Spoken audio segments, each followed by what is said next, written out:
My book is selling about 20,000 copies a week. I have royalties that probably amount to something approximating $1.50 on each of those. The tours garner about $35,000 to $50,000 an evening. I have a business that's generating something in the neighborhood of $200,000 a month for me personally. There's some other smaller sources of income than that. I'm not ashamed of making money. It's very hard to make money.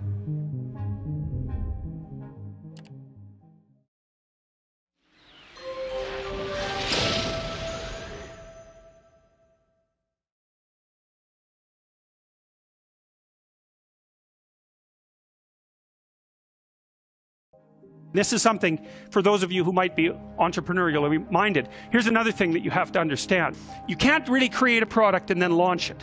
Because first of all, you don't know how to do that. You might know how to create the product, but you do not know how to market or sell it. You don't know how to advertise it. You don't know how to communicate about it. You don't know how to ship it. Like, there's all sorts of things you just don't know. But worse is you don't know if people will use it. And so what companies do that roll out new products on a relatively continual basis is they don't develop the product and then go sell it. They continually communicate with their customers about what product the customer is willing to buy next, and then they develop that.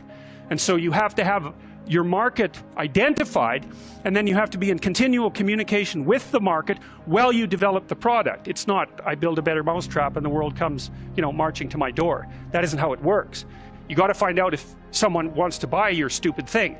And then the next thing is that even if you have a great thing, you're going to go talk to people and they have 50 great things that they might buy. And they're all great, but they're not going to buy all 50. They might buy one, maybe, and maybe they'll buy it this week, but probably they'll buy it in 6 months. And they're not going to buy any of them, no matter how great, unless they're on fire and you're selling water. Because they're so busy already, they're so overwhelmed and preoccupied by their jobs that if you come in and you say, well, here, this is going to increase your efficiency by 20%, and here's the 3 weeks you'd have to spend doing that, and then the payoff would come in the next years, they'll say, yeah, well, I'll do that as soon as I have time. And as soon as I have time is never. So if they're on fire and you have water, you can sell it to them. But that's all, because otherwise it's a no-go.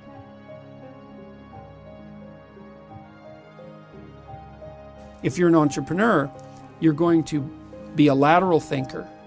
And so you'll be the sort of person, if you hear an idea, that will trigger off a whole bunch of other ideas.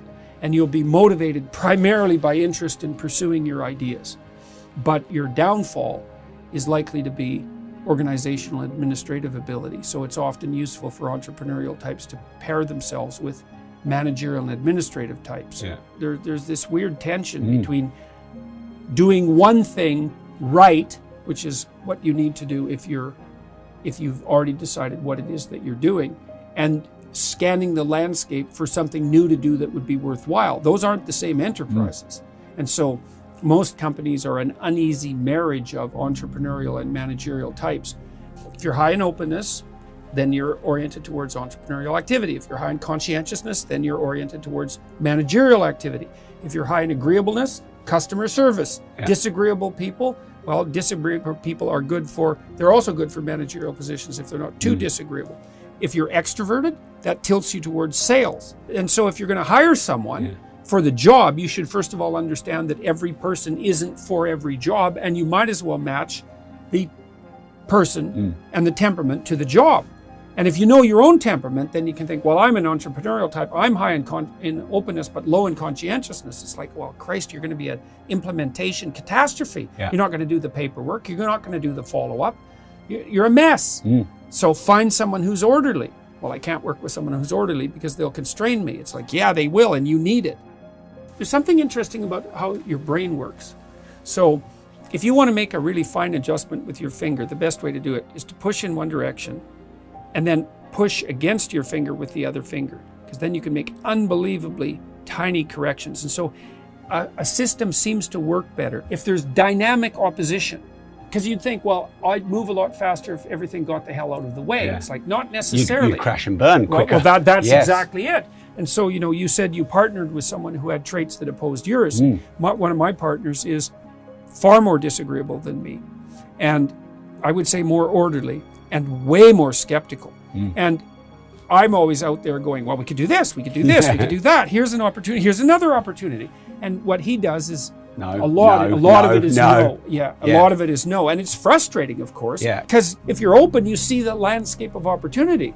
But a quick death is better than a slow, painful death. And working with someone who says no offers you the opportunity to have a quick death. And that's actually preferable. And so it is really useful too to know where your weaknesses are and to institute people around you who will buttress you at your weak points. And everyone has their weak points. They're the counterpart to their strong points. The most difficult thing you'll ever do as a business person, in my experience, to find someone who will actually pay you that first time. That isn't your mum. Yeah, that's right. Well, that's right. That isn't a family member. That's an actual customer. What's the default answer to, do you want to buy something from me? No, no, it's no, go away, right? It's worse than no. It's like, no, and you're bothering me. That's the other thing that people don't really understand, is because if you're a naive entrepreneur, you think, well, all I have to do is make a great product. It's like, no, that's about 5% of it. You know, and that shocked the hell out of me when I started building software, for example, because we assumed that we developed software to help people select better employees, and we never could sell it except in very rare circumstances. But we assumed that if we had a product that was validated, we could show that it had the effects that we wanted, and that it was more efficient than other products in the marketplace, that selling it would be easy. It's like, well, that's just so wrong. We're not giving the devil his due. It's really, really hard to be a good salesperson. And people like that are unbelievably rare, and they're unbelievably valuable. Well, and the other thing that happens with the artistic and maybe the entrepreneurial types too is that they end up with contempt for the business end of the process. And that's a real mistake, you know. I mean, one of the things that I tell people who are artistically oriented, let's say, so they're in the entrepreneurial category, is, look, it's virtually impossible for you to monetize your product. That's the first thing you have to understand. So maybe you'll get lucky and you'll figure out a strategy. But if you add contempt for the sales and marketing process to that impossibility, you can be bloody well sure that all you're going to do is starve. So you better drop your contempt for the sales and marketing end of this if you want to sustain yourself through your life. And that's going to be a prerequisite for your creative endeavor. And well, and artists are in particularly dire position, because as a visual artist, for example, you're not only competing with all the visual artists that now exist, and there's plenty of them, but you're also competing with all the dead artists who already have an established reputation and a body of work that's what is still being exchanged in the marketplace. Brutally difficult. And adding contempt to that is not helpful. You should be very thankful that sales and marketing people exist. Even I know there's that, what would you call it?